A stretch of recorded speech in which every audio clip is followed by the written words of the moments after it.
하나님의 말씀 요한계시록 13장 1절부터 10절까지인데요. 우리 한 절씩 보면서 우리가 공부할 것이기 때문에 1절만 함께 봉독하도록 하겠습니다. 요한계시록 13장 1절 말씀 함께 봉독합니다. 내가 보니 바다에서 한 짐승이 나오는데 뿔이 열이요 머리가 일곱이라. 그 뿔에는 열 왕관이 있고 그 머리들에는 신성모독하는 이름들이 있더라. 아멘. 이 세상에는 하나님을 대적하는 세력들이 있습니다. 가장 대표적인 세력이 사탄이잖아요. 그래서 요한계시록 12장에 보면 용이 나옵니다. 즉 사탄, 마귀라고도 하고요. 옛뱀이라고 하기요. 온 천하를 꿰는 자라. 사탄, 하나님을 대적하는 가장 중심 세력이죠. 그리고 오늘 요한계시록 13장에는 또 두 짐승이 나옵니다. 하나님을 대적하는 두 짐승이 나오는데 1절부터 10절까지는 바다에서 나오는 짐승, 그리고 11절에서 18절까지는 땅에서 나오는 짐승, 이렇게 두 짐승이 나옵니다.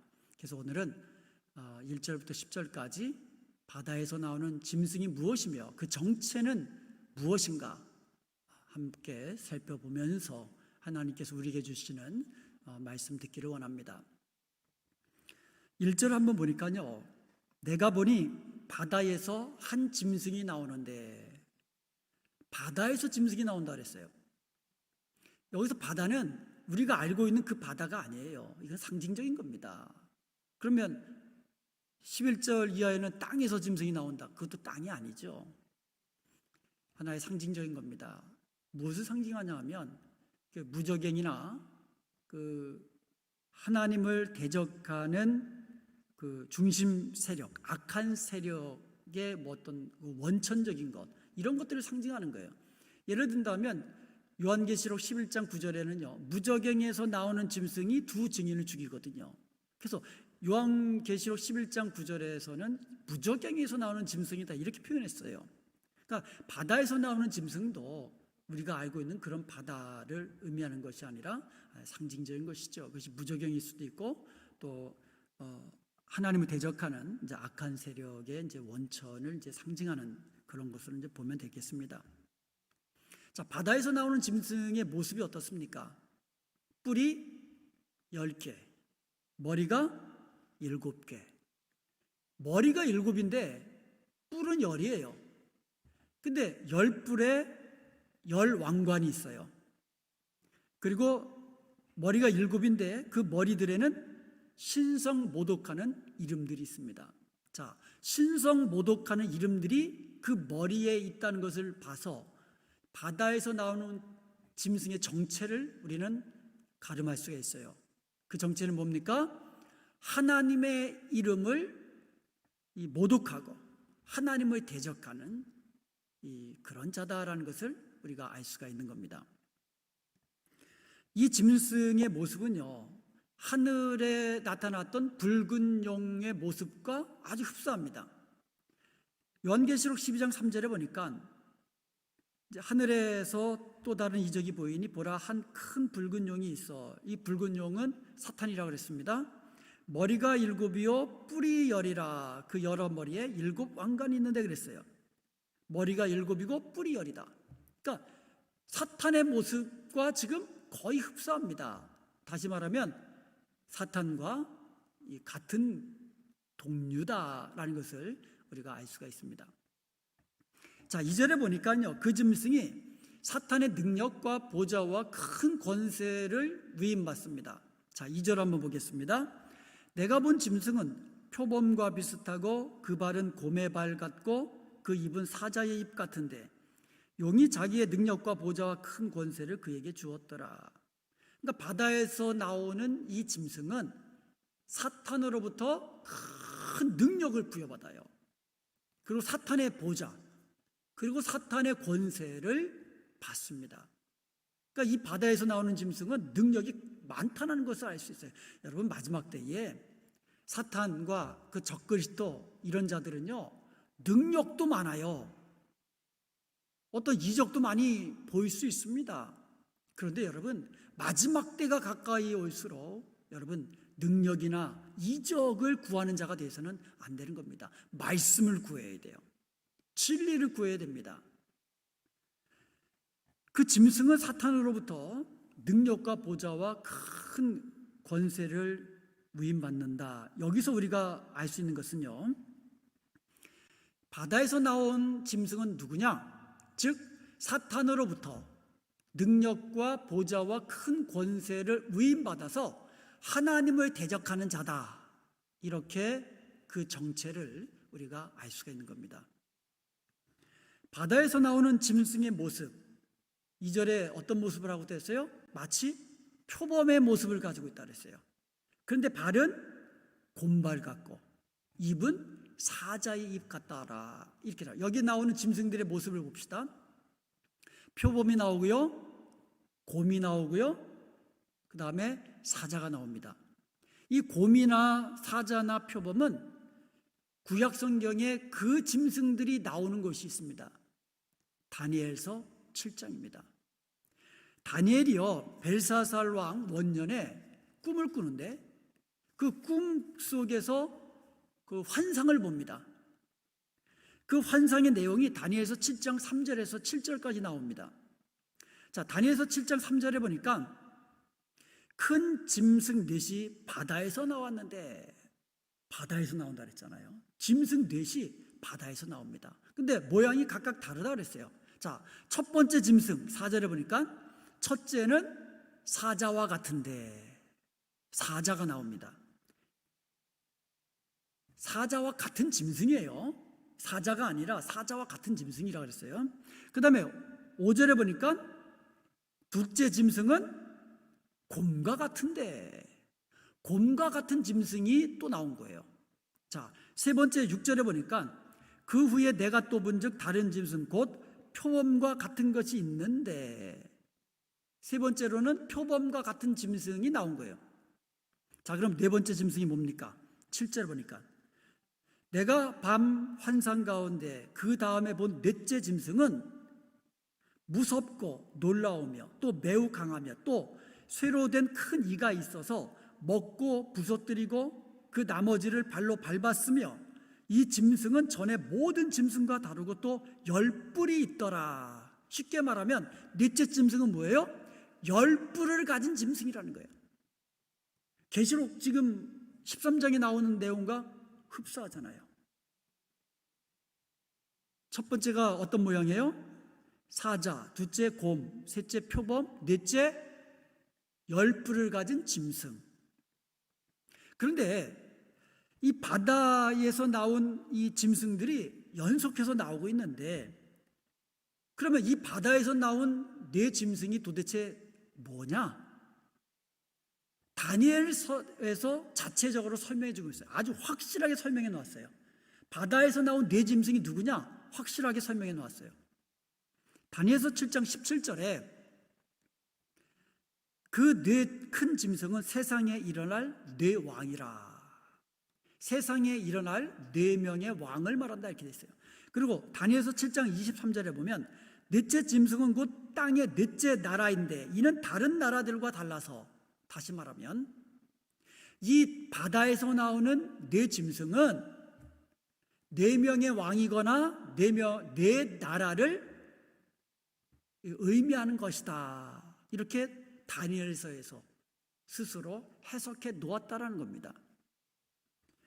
여기에 나오는 네 짐승은요, 이 느부갓네살의 그 꿈 해몽을 통해서 다니엘이 해석한 거에 의하면 바벨론, 그러니까 네 제국을 의미하는 거예요. 이 네 제국은요, 이스라엘을 대적하고 이스라엘을 무너뜨리고 이스라엘을 어떻게 보면 억압하고 다스렸던 그 네 제국과 관련되어 있다는 거예요. 하나님의 백성, 하나님의 나라 백성을 대적하고 멸망시켰던, 자, 바벨론이죠. 바벨론 제국이라고 합니다. 바벨론 제국의 뒤를 이어서 누가 나옵니까? 메데파사, 페르시아 제국이 나오죠. 페르시아 제국 뒤를 이어서 어디가 나옵니까? 알렉산더 대왕이 이르는 헬라 제국, 그리고 로마 제국. 이렇게 이어서 나오는 거예요. 그러니까 이 사자 같은 짐승은 바벨론이고요. 그 다음에 이 곰과 같은 제국은 페르시아고요. 표범과 같은 제국은 알렉산더가 이끄는 헬라, 그리스 제국입니다. 표범처럼 얼마나 빠르게 단시간에 많은 영토를 확장했는지 몰라요. 그리고 네 번째 짐승이 어디라고요? 로마 제국이에요. 근데 이 네 번째 짐승은요, 너무나 무섭고 아주 그냥 다니엘이 꿈에서 보는데 다른 짐승과 달라요. 무섭고 놀랍고 강하고 정말 이 다른 짐승들과 다른 그런 모습을 하고 있거든요. 그래서 확실히 알고자 원했어요. 다니엘이 네 번째 짐승이 도대체 누구냐. 그래서 다니엘서 7장 19절에 보니까 이에 내가 넷째 짐승에 관하여 확실히 알고자 하였으니, 그러니까 넷째 짐승에 대해서 좀 더 알고자 원했던 거예요. 그래서 알았는데 곧 그것은 모든 짐승과 달라서 심히 무섭더라. 그 이는 쇠여 그 발톱은 노시니 먹고 부서뜨리고 나머지는 발로 밟았으며, 그 다음 구절이 또 그것의 머리에는 10뿔이 있고 10개의 뿔을 가진 이 짐승이 네 번째 짐승이라는 거예요. 그리고 8절을 보니까는요, 내가 그 뿔을 유심히 보는 중에, 뿔이 몇 개라고 그랬어요? 10개의 뿔이 있는데 그 뿔을 다니엘이 유심히 보는 거예요. 그랬더니 10뿔 사이에 또 다른 작은 뿔이 자라는 거예요. 그러니까 처음에는 10뿔만 있었는데 유심히 보니까 그 다른 작은 뿔이 그 10뿔 사이에서 아주 조그만 작은 뿔이 나기 시작한 거예요. 그리고 이 작은 뿔이 첫 번째 뿔 중에 셋이 그 앞에서 뿌리까지 뽑혔습니다. 그러니까 이 작은 뿔이 10뿔 중에서 3개의 뿔을 아예 뿌리채 뽑아버렸다는 거예요. 그리고 이 작은 뿔에는 특징이 있어요. 사람의 눈 같은 눈들이 있고 또 입이 있어서 큰 말을 하더라. 그러니까 이 작은 뿔에 뭐가 있다고요? 사람 눈과 같은 눈이 있다는 거예요. 그리고 입이 있어가지고 큰 말을 하는 거예요. 10뿔 사이에 작은 뿔이 나온다고 이야기하고 있어요. 자, 네 번째 짐승을 지금 보고 있는 거예요. 네 번째 짐승을 다니엘이 봤는데 10뿔이 있는 짐승이더라 이거예요. 자, 여기까지는 이제 해결이 됐는데 그 다음에 작은 뿔이 그 사이에 나타나더라 이거예요. 근데 이 작은 뿔에 대해서 이제 주목한 거예요. 자, 작은 뿔에 대해서 20절에서 27절까지, 다니엘서 7장 20절에서 27절까지 이 작은 뿔이 도대체 뭐냐? 아주 더 상세하게 설명해 놓았어요. 20절, 그 외에 또 다른 뿔이 나오는데 이게 작은 뿔이라고 그랬죠. 새 뿔이 그 앞에서 빠졌으며, 아까 말씀드렸죠. 이 작은 뿔이 나오면서 10개의 뿔 중에 새 뿔을 아예 그냥 뽑아버렸다 그랬어요. 그리고 그 뿔에는 뭐가 있다고 그랬어요? 눈이 있고 또 뭐가 있다고요? 큰 말을 하는 입이 있더라. 똑같아요 지금. 자, 똑같은데 그 다음부터 이제 작은 뿔에 대해 설명하는 거예요. 21절, 내가 본즉 이 뿔이 성도들과 더불어 싸워 그들에게 이겼더니. 이 작은 뿔이 누구와 싸워요? 성도들과 싸우더라 이거예요. 그리고 이 작은 뿔이 이긴 거예요. 성도들이 진 겁니다. 성도들이 지니까 이 원한을 풀어준 분이 계세요. 22절에 보니까 옛적부터 항상 계신 이가 와서 지극히 높으신 이의 성도들을 위하여 원한을 풀어주셨고 때가 이름에 성도들이 나라를 얻었더라. 성도들이 잠시 작은 뿔에게 질 수 있어요. 그러나 우리 주 예수 그리스도께서 그 원한을 풀어주시고 주의 나라, 영원한 나라를 이루시고 성도들이 그 나라를 왕처럼 다스리게 될 줄로 믿습니다. 그리고 23절에 또 작은 이 뿔에 대해서 이야기합니다. 모신자가 이처럼 이르되 넷째 짐승은 곧 땅의 넷째 나라인데. 넷째 짐승은 뭐라고요? 땅의 넷째 나라인데. 설명해 놓고 있죠. 아까 말씀드렸죠. 이는 다른 나라들과는 달라서 온 천하를 삼키고 밟아 부서뜨릴 것이다. 온 천하를 밟고 부서뜨린다는 거예요. 그리고 24절에 보니까 그 열불은 그 나라에서 일어날 열왕이요. 그 넷째 짐승은 뭐라고요? 네 번째 나타날 나라다. 로마 제국이라고 그랬어요. 그런데 그 열왕은 뭐라고? 열불은 뭐라고요? 열왕이다. 그 후에 또 하나가 일어나리니 그는 먼저 있던 자들과 다르고 또 새 왕을 복종시킬 것이며. 자, 24절까지 보면 로마 제국의 열왕까지 지금 이제 끝난 거예요. 여러분, 실제로요, 넷째 짐승으로 상징되는 로마 제국의 로마 황제들은요, 자신들을 신으로 자처를 했습니다. 짐이 곧 신이다. 내가 곧 신이라는 거예요. 그래서 황제 숭배를 강요했습니다. 그래서 황제에게 숭배하지 않는 이 크리스천들을 무자비하게 탄압하고, 그리고 가두고 때리고 죽이고 했습니다. 10명의 황제가 무려 300년을 이어가면서 그렇게 아주 기독교를 탄압했습니다. 성도들을. 그런데 그 이후에 여기서부터가 중요한 거예요. 열불은 우리가 여태까지 했어요. 열불까지는 했습니다. 근데 그 다음에 뭐가 나온다 그랬어요? 작은 뿔이 나타난다는데 24절 하반절에 바로 그게 또 설명이 되는 거예요. 그 후에 또 하나가 일어나리니, 작은 뿔에 대한 설명입니다. 그는 먼저 있던 자들과 다르고 또 새 왕을 복종시킬 것이며, 이것도 좀 전에 설명드렸죠. 작은 뿔이 일어나면 먼저 있던 열뿔 중에서 세 뿔을 뿌리채 뽑아낸다 그랬잖아요. 그러니까 또 하나, 그러니까 열왕 다음에 나타나는 왕이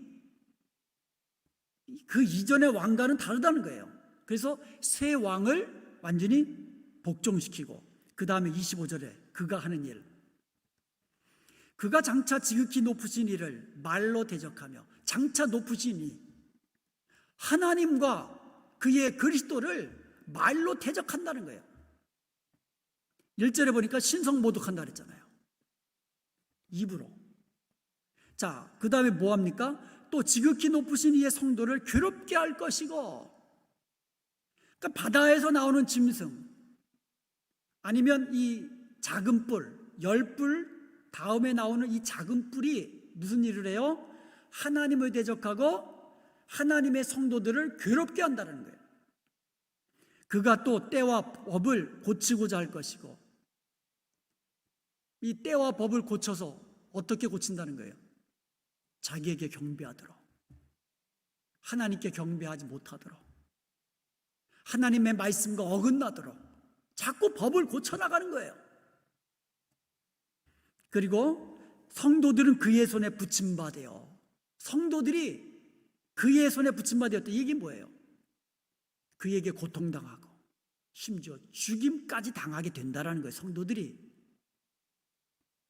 그때는 한 때와 두 때와 반 때를 지내리라. 이게 다니엘서에서 예언된 내용이에요. 영원히 지속되진 않습니다. 한 때, 두 때, 반 때. 그러니까 뭐예요? 세 때 반, 3년 반이죠. 문자적인 3년 반 아니라 그랬습니다.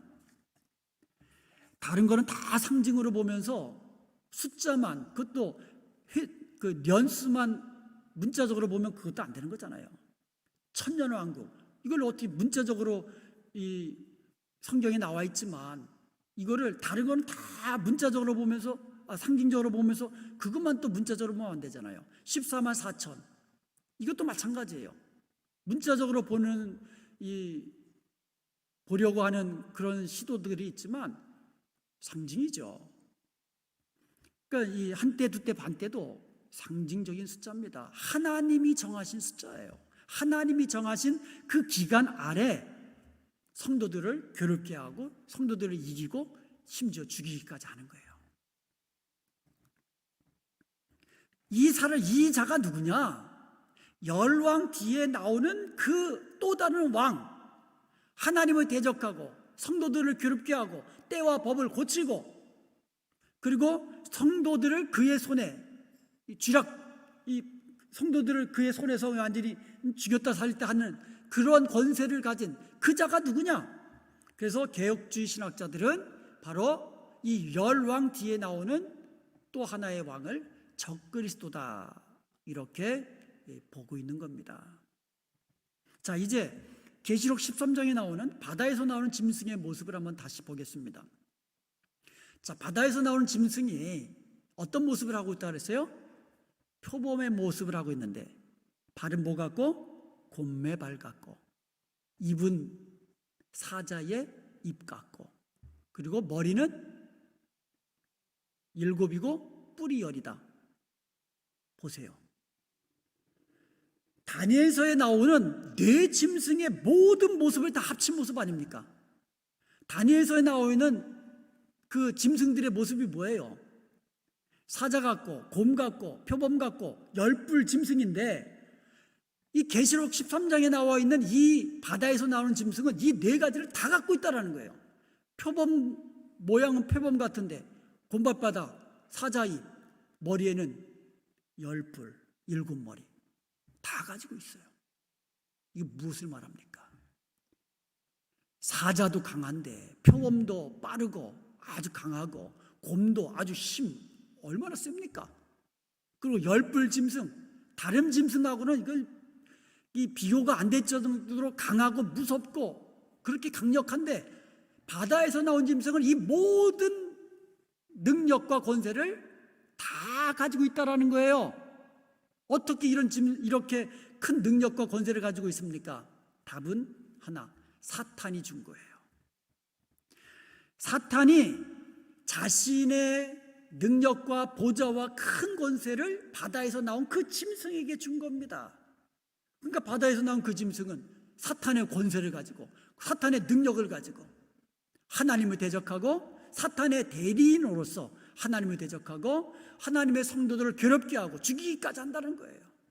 그리고 온 천하를 꿰어서 하나님을 경배해야 될 그 사람들을 사탄과 짐승, 자기를 경배하도록 만드는 자, 그 자가 누구겠습니까? 바로 적그리스도 아니겠습니까? 그래서 바다에서 나온 짐승의 정체는 이 적그리스도다, 이렇게 우리가 해석하는 겁니다.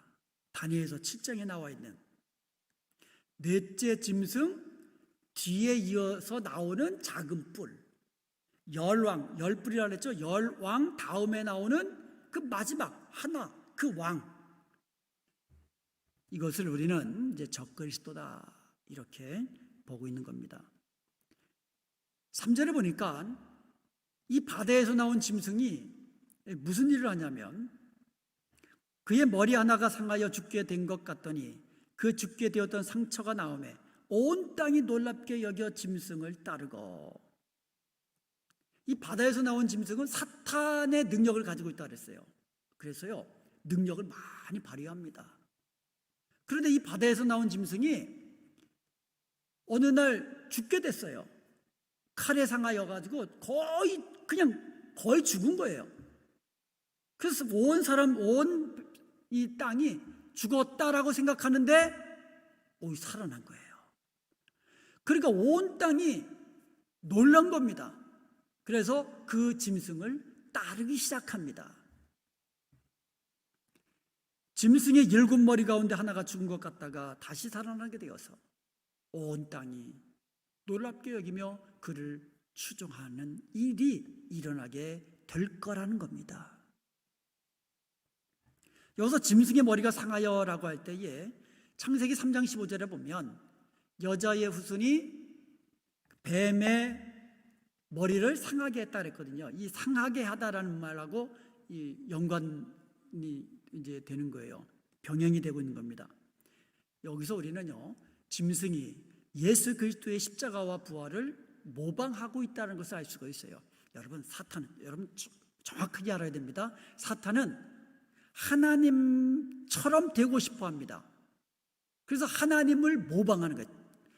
그래서 최초의 짝퉁 하나님이 사탄이에요. 여러분 기억해야 됩니다. 꼭 하나님처럼 말하고 하나님처럼 행세하고 하나님처럼 능력을 바라고 하나님처럼 경배를 받으려고 해요. 사탄이 그렇습니다. 바로 이 짐승이요, 예수 그리스도를 또 모방하고 특별히 십자가와 부활을 모방하는 거예요. 사탄이 하나님을 모방한다면 적그리스도는 예수 그리스도를 모방하는 거예요. 특별히 십자가의 죽음과 부활을 모방하는 겁니다. 자, 죽게 되었다가 다시 살아났다 그랬어요. 자, 먼저 그리스도의 죽음을 모방하는데 계시록 5장 6절에 보니까 내가 또 보니 보좌와 네 생물과 장로들 사이에 한 어린 양이 서 있는데, 한 어린 양은 예수 그리스도죠. 일찍이 죽임을 당한 것 같더라. 일찍이 죽임을 당한 것 같더라. 일찍 죽임을 당하신 어린 양, 이것을 모방해 가지고 바다에서 나온 짐승도 거의 죽게 되었다가 다시 살아났다는 거예요. 그런데 그 모양이 어떤 모양? 예수님의 모양이, 어린 양의 모양이 뭐라고 그랬어요? 그에게 7뿔과 7눈이 있으니. 어린 양을 뭐라고 묘사했어요? 7뿔과 7눈이 있으니. 이 눈들은 하나님의 7눈이더라, 7영이더라 그랬거든요. 성령이라고 그랬죠. 7영. 자, 어린 양이 일찍 죽음을 당하였고, 어린 양이 그 7뿔과 7눈이 있는데 바다에서 나온 짐승이 어린 양처럼 죽을 뻔하다가 살아났고요. 머리에는 10뿔이 있고요. 어린 양보다 뿔이 3개 더 있네요. 그죠? 이처럼 비슷하게 모방한다는 거예요. 그리고요, 그리스도의 부활도 모방합니다. 계시록 13장 14절에 보니까 짐승 앞에서 받은 바 이적을 행함으로 땅에 거하는 자들을 미혹하여 땅에 거하는 자들의 이르기를 칼에 상하였다가 살아난 짐승을 위하여 우상을 만들라 하더라. 즉 칼에 상하였다가 죽을 뻔에다가 살아난 그 짐승을 위하여 우상을 만들어라. 그 바다에서 나온 짐승이 칼에 상하여서 죽을 뻔했는데 다시 살았단 말입니다. 그 짐승을 위하여 우상을 만들게 한다는 거죠. 땅에서 나온 짐승이. 이처럼 바다에서 나온 짐승이 예수 그리스도의 그 모습처럼 모방하지만 결정적으로 근본적으로 다른 점이 있습니다. 예수 그리스도는요, 십자가에 완전히 죽으신 거예요. 완전히 죽으셨다가 다시 살아나신 것이고, 이 바다에서 나온 짐승은요, 죽을 뻔하다가 거의 죽게 되었다가, 완전히 죽은 건 아니었어요. 거의 죽었다고 생각할 때에 다시 살아난 거예요. 그럼에도 불구하고 온 땅은 그 바다에서 나온 짐승을, 이 살아난 것을 보면서 두려워하고 놀라면서 그 짐승을 따랐더라, 이렇게 되어 있습니다.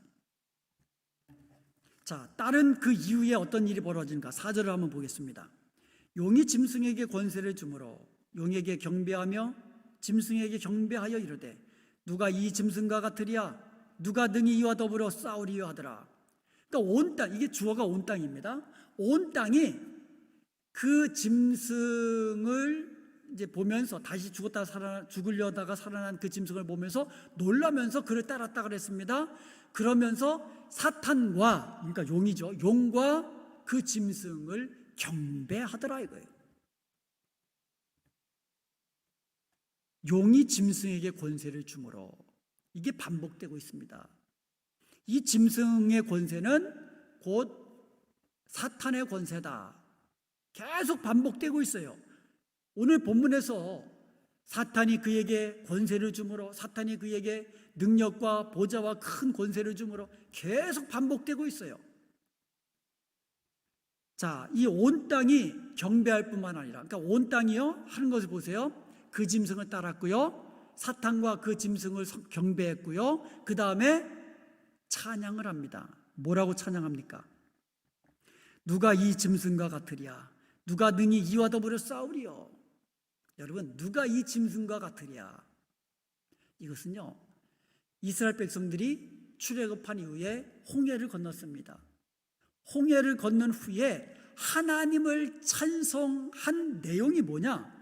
출애굽기 15장 11절에 여호와여 신중에 주와 같은 자가 누구니까?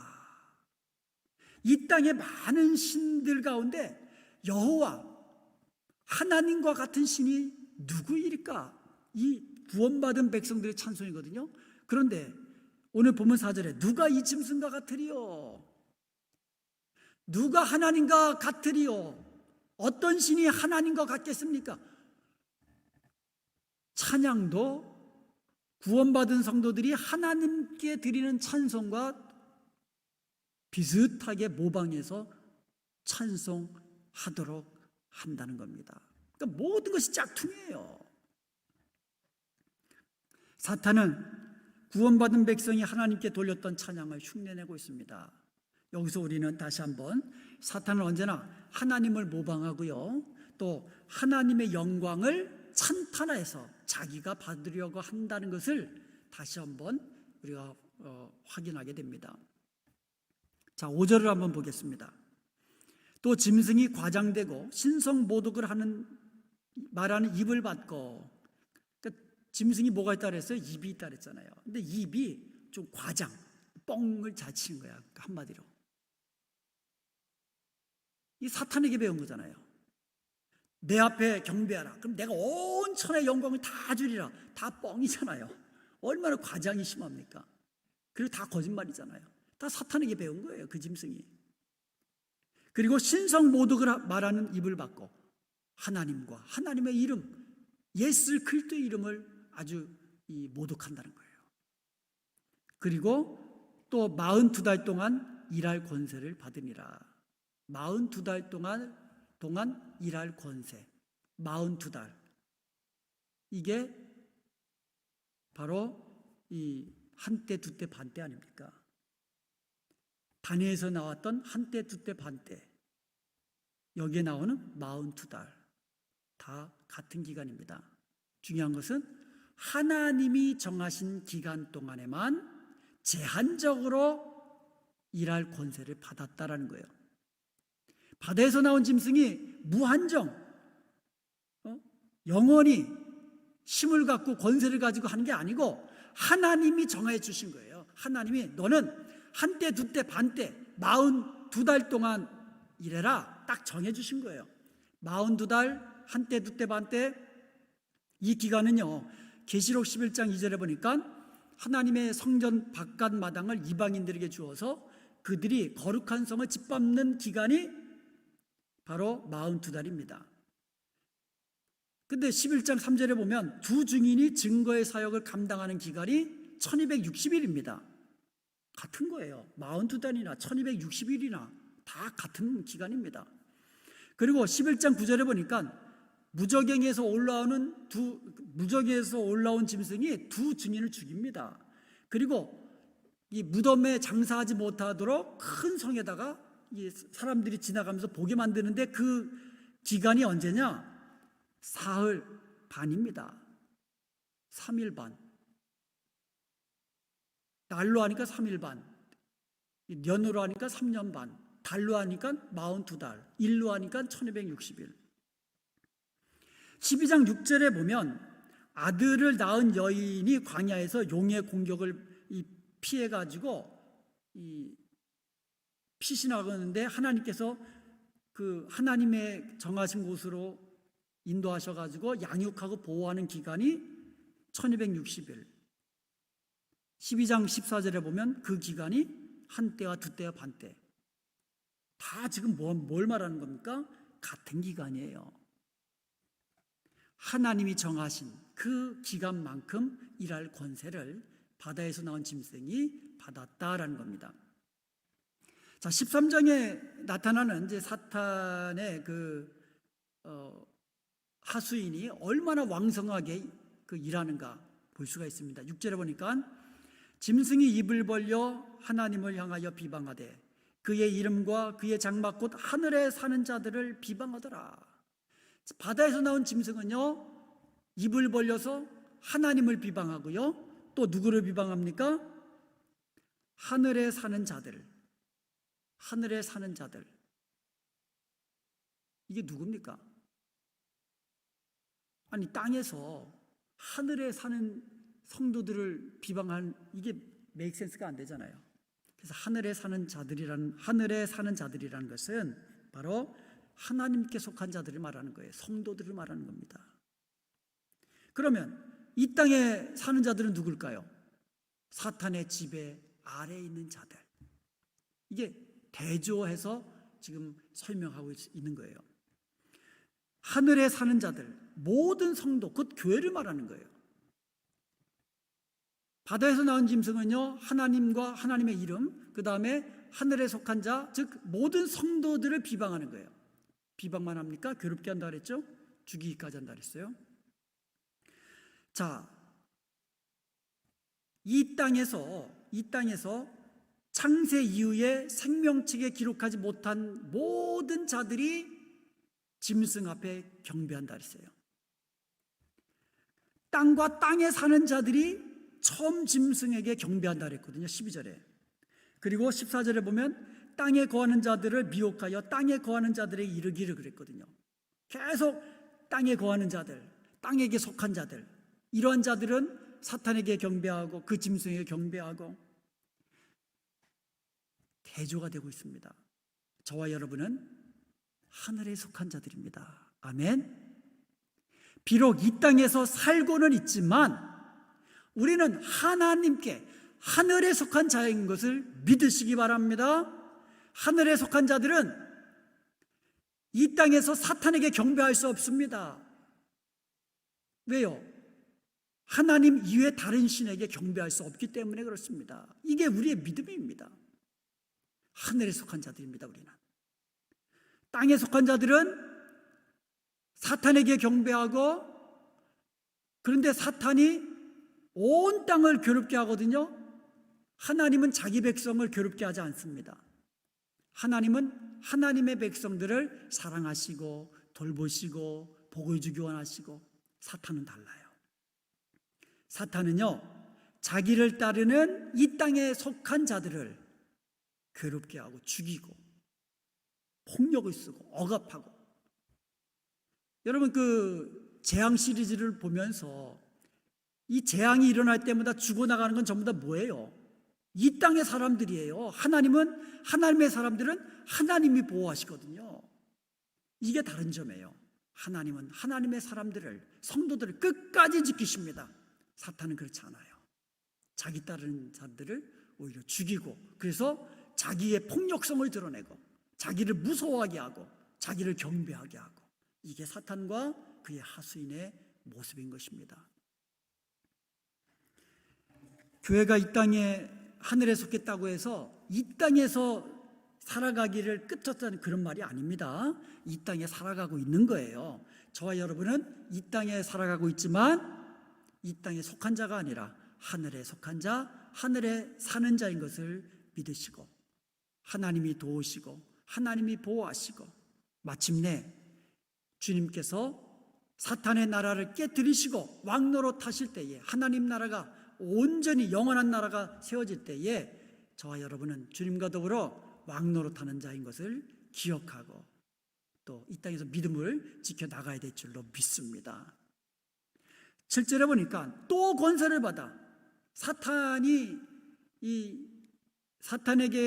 권세를 받았다는 것이 또 나옵니다.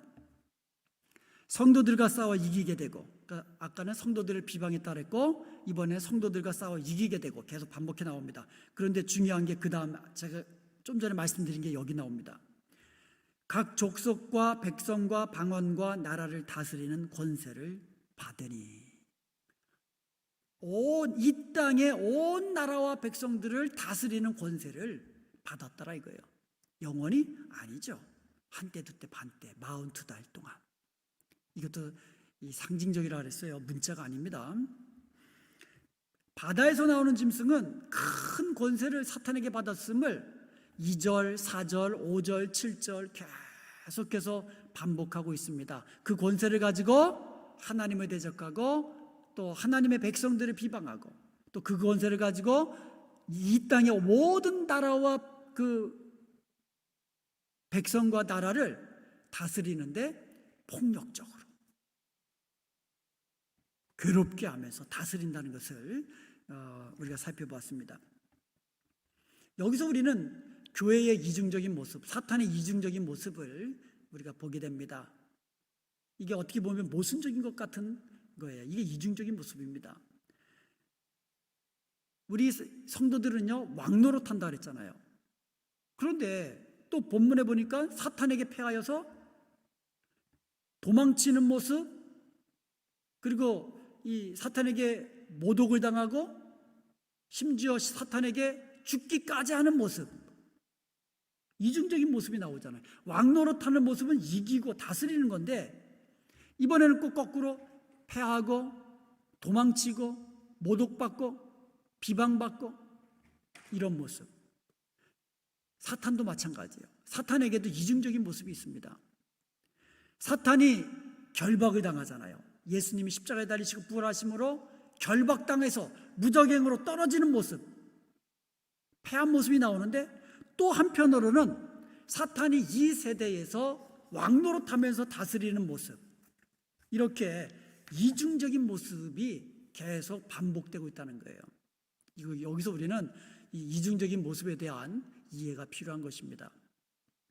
우리가 이 땅에서 비록 패한 것 같고 심지어 죽임을 당할 것 같지만, 그것은 완전한 패배가 아니라 곧 예수님께서 십자가에 죽으심으로 패하신 것 같지만 결국 부활하셔서 완전한 승리를 거두신 줄로 믿습니다. 마찬가지로 우리 크리스천들도 이 땅에서 패한 것 같고, 이 땅에서 어떻게 보면 겸손하게 섬기는 자로 살면서 사탄에 의해서 때로는 비방도 당하고 모독도 당하고 심지어 죽어서 순교까지 당하지만, 진 것 같지만 결국은 주님처럼 주님과 연합해서 왕노릇하는 존재로, 영광스러운 존재로, 마침내 이기는 존재로 주님 앞에 서게 될 줄로 믿습니다. 이게 이중적인 모습이에요. 예수님이 이 땅에서 멸시를 받고 아름다운 모습도 없으셨고 질고도 겪고 고통도 당하시고 십자가에 죽으시고, 그렇지만 결국은 사탄 권세 깨뜨리시고 넷째 짐승의 그 신상, 마귀 세력 다 부셔뜨리고 승리하신 것처럼, 우리도 크리스천들이 이 땅에서 약하고 보잘것없고 아무것도 아닌 존재인 것 같지만 마침내 우리는 주님 안에서 승리할 자인 것을 믿으시기 바랍니다. 죽음을 통하여 승리하는 거예요. 섬김을 통하여서 승리하는 거예요. 약한 모습으로 승리하는 거예요. 섬기는 모습으로 승리하는 거예요. 사랑을 베풀면서 승리하는 겁니다. 이것이 바로 크리스천의 이기는 방식인 것을 기억해야 할 것입니다. 8절에 보니까 죽임을 당한 어린 양의 생명책에 창세 이후로 이름이 기록되지 못하고 이 땅에 사는 자들은 다 그 짐승에게 경배하더라. 다시 말하면 구원받지 못한 자들이 그 짐승과 그 사탄에게 경배하더라 이거예요. 믿는 자들은요, 절할 수 없어요. 사탄을 경배할 수 없습니다.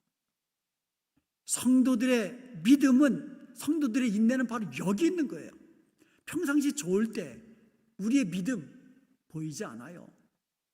그러나 사탄이, 적그리스도가 권세를 가지고 왕처럼 막 다스리고 하나님을 대적하고 믿는 자들을 핍박하고, 그럴 때에 성도들이 드러내 보일 것이 믿음이요 인내인 것을 믿으시기 바랍니다.